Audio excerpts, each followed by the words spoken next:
No, it's probably not normal to need Viagra to get up with your hot girlfriend. So then they find out that, oh my, it's actually porn. Nerve cells connect to wire in Pavlovian, super Pavlovian memories of your addiction.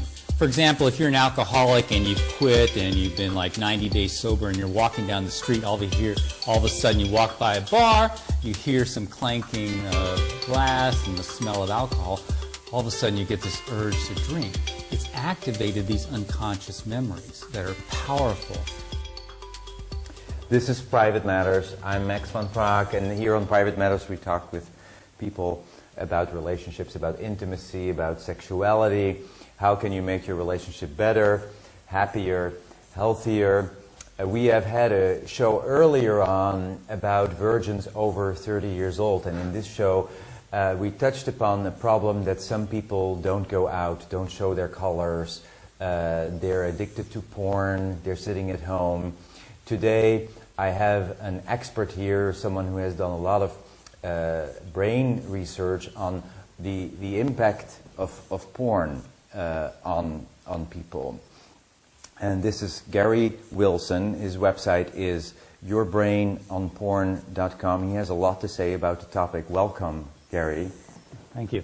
Great to have you here. It's great to be here. Yeah, so this show is about relationship and about connecting with real people, and you know something about a problem that arises that's actually an obstacle in our relationship with people, which is people, men in particular, and particular young men sitting in front of the computer and masturbating to pornography.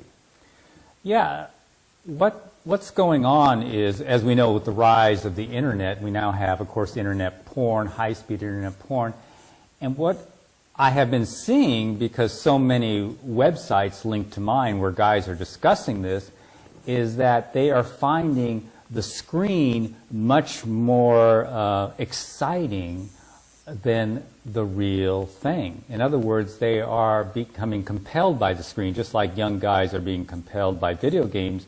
These young guys are also being compelled and more interested in internet porn than they are real women or real partners. And they are concerned. And so they may have been using internet porn since they're 12, and now it's 17, and they're going out on their first date, and they take their clothes off, and they can't get it up. And they're going, oh my God, what's wrong with me? Then they do a search, and they find out those years of brain training have trained their brain to need to sit and watch and be a voyeur and need a certain level of stimulation in order to get sexually excited. That's when they make a change. And so what this problem is, it's a problem of being hooked on what is artificial rather than what is real. Thank you. So you have them get off porn, and it takes about 2, 3, 4, 5 months of no porn, and interesting enough, no masturbation, because they're so desensitized. I don't know why that is. And slowly their sexual performance comes back, their erections come back. As they are abstaining from porn? Yeah, they have to abstain from it, or they'll never return to normal. They'll have ED, I guess, for the rest of their life. Some have had ED for 10 years. Let's define addiction. How often is addiction? What if somebody watches porn once a week? That may not be addiction. Let's define it for the viewer here. Well, you can't define. Addiction is the continued use in spite of negative consequences. So here's the problem: is if you continue to use, and you started at age 11 using porn every day, high-speed porn, and you're 20, and you've used it every day, you don't know the negative consequences until you stop. And so that's what's so surprising for these thousands of guys, is that once they stop, they have more energy, their confidence goes up, their social anxiety goes away, their interest in real girls go up, and for many of them, because the reason they quit is because of erectile dysfunction, that also remits. So if you don't know, if you never stop, you don't know what the negative consequences were. You just assume that's how you are. That's you. That's social anxiety, lack of confidence, no motivation to study or go get some job. Sure. But is porn bad in every way? Or does porn have actually something to offer? Porn cannot be defined because what we're talking about is the reward circuitry, which is an ancient circuitry in the middle of the brain, and it doesn't know what porn is. It only knows levels of stimulation. So for one person, they may be looking at feet, and that stimulates them. And another person, they might be looking at bestiality, and that stimulates the them. fetish. Yeah. Or another person, for example, we had this one gentleman who only looked at swimsuit models. Now, is that porn? Most people don't think so. But he looked through 2,000 to 3,000 pictures per masturbation session. Wow. Maybe 2,000 to 3,000 pictures per masturbation So session. he needed click, click, click, click, click, several windows open, several tabs, clicking through them all, looking at them. That's the stimulation he ended up needing in order to get sexually excited. So are people in swimsuits porn? Probably not. No. It's the How level easy is it? of stimulation Sure. that causes brain changes, that leads to dysfunctions. So you can't really define even what porn is anymore. No, but if you're using it in a way that you always need more, I mean, I think that's an aspect of addiction. That Escalation. You always need more, like a bottomless pit.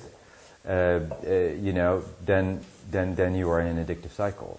But for some people, watching a particular erotic or porn movie may open up new doors in their relationship for people to look at that. So it's how you use it. It's how you use it, but another big aspect is how it's delivered. So we can't use the word porn anymore. We can use porn, and then we can use high-speed internet porn. That's a completely different animal, and that's the only one I deal with. I don't deal with people sitting around and watching Playboy or people going to the local theater and watching it. These are kids I say because they're in their teens, adolescents, and they have trained their brains on high-speed porn. High-speed means they don't have to sit there and wait for 10 minutes for one picture to download. Instead, they have high definition, several tabs open, clicking between the tabs, fast-forwarding to their favorite part, and then when their excitement starts to drop, they click open another window for a new genre that will jump and get their excitement going up. This could not be done before high-speed internet porn, and this is the brain training that's going on. So the discussion for me is high-speed internet porn and how that differs from everything before. Because look at it. We've had written words. We've had pictures. Were they addictive? Put them together. You have Facebook, and now you have the ability to click, click, click, click, click, and people are getting addicted to words and pictures. Yes. So it's a different type of medium with a different type of delivery. Gary, you're coming to this as a therapist, right? No, I'm not a therapist. You're not a therapist. I'm a physiology and pathology teacher who got drugged into this, I see. not wanting to do anything with it. This is an area of research. Yeah, so I've taught anatomy and physiology for about 20 years, and of course I taught neurobiology many, many times. About 12 years ago, I met my wife, and my wife, we wrote some books together, and they had to do with the neurobiology of sex, bonding, and all those events occur in the reward circuit, and that's the same place that addiction occurs, where the reward circuit changes. So I became very familiar looking at all the science and the abstracts and the research of this area. And you collected all of this on this website called Your Brain on Porn. Your Brain on Porn. Not actually. What happened is about 6 years ago on my wife's site, which was about sexuality and couples, all of a sudden Google put together the words sex and addiction and orgasm, and these guys started showing up on the forum and saying, we're addicted to porn, or I have erectile dysfunction, what do we do? And my wife, who is running the forum, says, I don't know.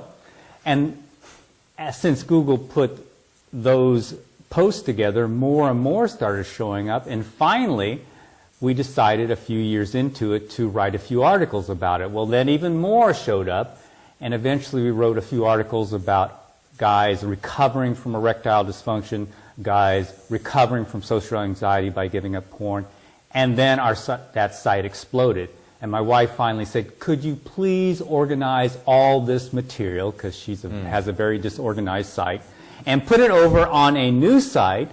And that's what we did. We put the guys' stories and the questions, and then things exploded.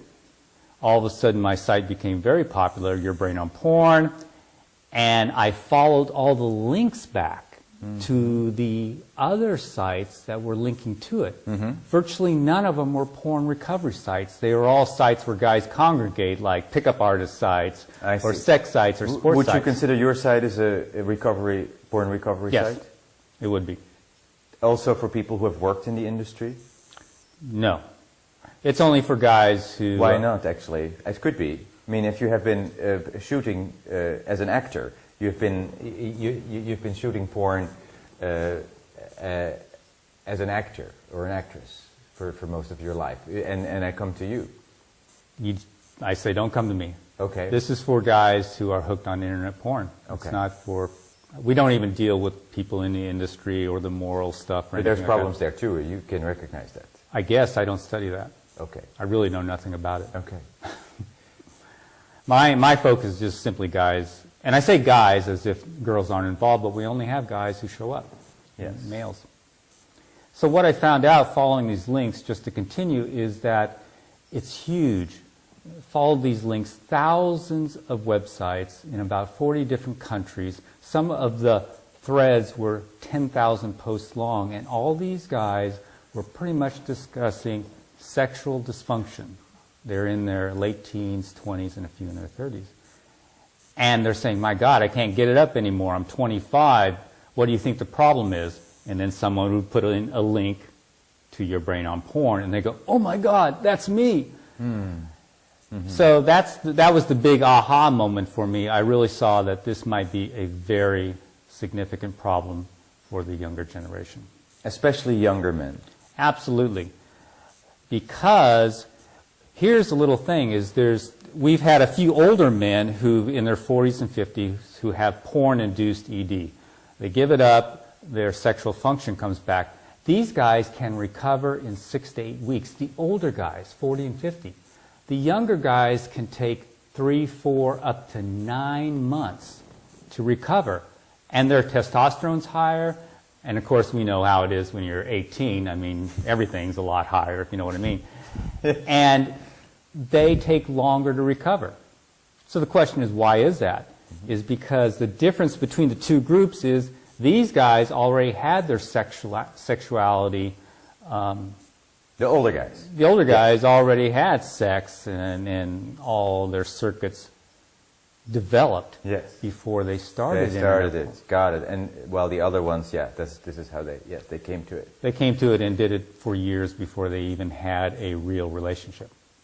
What advice do you want people to know about this? Let's say people are watching and they are finding themselves watching porn every day and masturbating. What do you want to say to them? Well, the easy advice is to understand how it affects you, or to see if it has affected you, is to stop it. It's really that simple. Stop it for several months and see the differences. If there aren't any differences, you can make up for lost time, go back and use plenty of porn. But that is the key thing, is to stop and see how it's affected you. What happens if you truly are addicted is you'll go through withdrawal symptoms and feel worse for the first even few months. Guys who are truly addicted enter what they call a flat line, is common vernacular, is they lose their libido, they swear that their penises shrink up, and they have no sexual desire whatever. And then all of a sudden, after about 6 to 8 weeks, they slowly come out of that loss of libido and go up to a plateau, and all of a sudden real girls start looking exciting. And they're starting to get spontaneous erections again, and they're starting to want to chase real partners. So the key thing is to stop using porn. That's how you find out if it's affected you. Stop using porn. Yeah. Yes. And then just see. Yeah, just see. If you feel and if you can't stop, clearly you have an addiction. That's right. That's right. It should be easy to stop. Now, there's a lot of people who are actually not single, but they're in a relationship, they're in a marriage, and they're finding, they are turning to porn. They're married and the wife doesn't think it's really cheating, or they're not sure whether it's cheating, but they feel cheated somehow, right? The partner feels cheated, the man goes to porn, and it takes energy away from the intimacy, from the relationship. Can you comment on that? Well, since all my data or all my information really comes from guys, the guys who are married and in relationship, they often show up again to quit because they're having sexual problems. When they quit, they notice that all of a sudden their partner, who they thought was boring, is now exciting once again. As they take several weeks to eliminate the porn, they find them attractive again. And so that's the big thing we see. We don't often hear the stories of the women. Occasionally women will show up and write and say, oh, he's so into porn, he doesn't get excited for me. But the guys see a big difference, and they're very happy about it, to have a renewed relationship. They do. Yeah. If they make the decision to stop. Yeah, and that's the thing, is we see not so many in their 40s and 50s. It's mostly the young guys who are showing up. So, have you talked to people in the porn industry, or to producers, or I was actually thinking about inviting people from kink.com to our conversation, and just have them hear what's the other side of what they're doing, what's the result of what they're doing. I mean, they're in their own vision of producing this, and it's financially very rewarding. It's good for those people, I think, to hear what you have to say.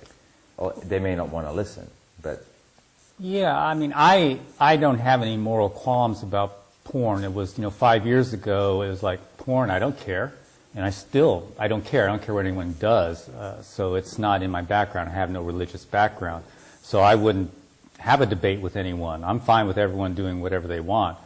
My concern was to fill a gap. And there's a gap of knowledge, a huge one, between what is being said and the reality. So what I mean is, what's being said is that no amount of porn can cause problems. There's no such thing as porn addiction. Using porn consistently cannot cause a problem. Well, this is false. It's clearly false, because we have tens of thousands of guys who are eliminating a single variable, porn use, and seeing tremendous benefits. So clearly it is causing problems. So the big gap, the big meme out there is that it can't cause problems. Yes. And if there's any objection to porn use, I don't have an objection, but if there is one, it has to be based on something moral or religious. So the huge gap is filled in, and the young guys show up and they say, oh my God, I was told that porn was healthy. So here's the way they think. They think masturbation equals healthy, okay?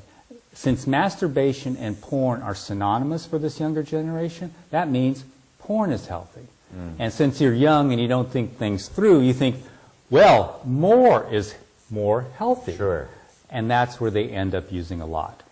Where should these guys go to get support for abstaining? I haven't heard of a 12-step program that focuses on this. This would be actually a good thing, I think. There is Sex and Love Addicts Anonymous, there is Codependence Anonymous, there is all kind of relationship addiction groups. There should be a group for porn addicts as well. What do you think? Well, there is. My site is not that, but it has links to other sites. There's huge sites where young guys are actually not a supporting. site, an actual group where you meet face to face in face the room. to face. If in the room, sitting in a circle, this creates more healing. We were talking about it with a woman last week here in an interview who says women need actually the physical coming together, it's very healthy to not just sit behind a computer. It's actually healthy to come together and meet in a room, and that's what 12-step people do. Yeah, I agree with you. That would probably be very healthy, but it's unlikely to happen because there's shame associated with it. So since the guys are young guys who live in an internet age, they actually, most of them prefer to go on the internet and write. The ones do mention, okay, I've gone to a 12-step, but they've gone to a sex addiction. Yes, for people who go to prostitutes or are addicted to a partner, yes. Yeah, and that's a completely different animal than starting on internet porn at age 11 and not being able to stop at age 18. So yeah, I would agree with you. It would be great if they had some place to meet, but I don't know of any. You're right. Are you running groups No. in your area? No, I don't do that. I'm not a therapist. No, but you could be a group facilitator. Nope, I won't. You won't. I am I'm a teacher. That's my job. So I teach. I give them the science behind addiction and the science behind their symptoms. And when they learn that, it's really a benefit because they can detach and say, oh, you know, it's my primitive brain that's causing me to want to sit here and click from picture to picture. And they see that that primitive brain is in charge. Or they say, oh, my frontal cortex is inhibited. It's not functioning fully, which happens in all addictions. And that's why I keep relapsing. So they can detach and they can almost see their brain doing things that it doesn't want to. They have a term, they call it their scumbag brain that's making them do this. Gary, you're very insightful, and I think it is so great what you're doing. When I first saw your website, it was like a few years ago, I was very happy, and I posted it on my Facebook page, and I ended up coming to you and having you here. How did you get to this passion? I mean, you're very passionate actually about it. You're very passionate about the topic and helping people or providing this information. What in your life has propelled you to gain knowledge about this? Well, if you saw me teach anatomy, you know I'd be passionate about the femur. So when I'm teaching, I'm passionate. But what happened was, again, it came down to all these young guys showing up on my wife's site, and then several of them being suicidal, wanting to kill themselves, thinking their life is lost. And we see this over and over again, the thousands of young men who feel that their sexuality is ruined, that they're not going to be able to get attracted to a real female, they're not going to be able to have real sex. And that's my passion now, is to try to fill this gap, because there's a lot of people suffering. I'm not out there to stop porn, I'm out there to educate so that the people who want to get over some of these symptoms caused by excessive porn use can find the information and do it. There's a lot of guys suffering out there, a lot. So that's behind my passion. Dopamine is what gives you the motivation and the urge and the excitement to do something. So over time, in any type of addiction, your dopamine levels and sensitivity drop in the part of the brain, so you need more and more stimulation to have the same effect. And then the other thing happens is you wire your brain, actually nerve cells connect to wire in Pavlovian, super Pavlovian memories of your addiction. For example, if you're an alcoholic and you've quit and you've been like 90 days sober and you're walking down the street, all of a sudden you walk by a bar, you hear some clanking of glass and the smell of alcohol, all of a sudden you get this urge to drink. It's activated these unconscious memories that are powerful, and they overwhelm the reward circuitry by spiking dopamine real high and saying, go get it. So what you have is a double-edged sword, low dopamine and less pleasure in everyday activities, and yet super high spiking of reward for that one single thing that you became addicted to. And that is the nature of addiction. And the final change is the higher part of our brain becoming weaker, so we have less willpower. It's called the frontal cortex. So those things working together are the center, the main attributes of all addictions. Very clear. You really understand addiction. It's very, very clear how you just explained that. Yeah. Yeah, well, if we look at the traditions of what people have done, as you said, connecting with other people, that's a big one. And It replaces these needs because Yes. they're in solitude. The addiction flourishes in solitude, in isolation. Exactly. And what happens is you have dopamine, and so once you get off the addiction, your dopamine drops even further. Now you're craving things, and the one thing that will do it is your addiction. But now you can replace that reward with human contact. So that's one big thing, socialization. We tell guys you've got to socialize.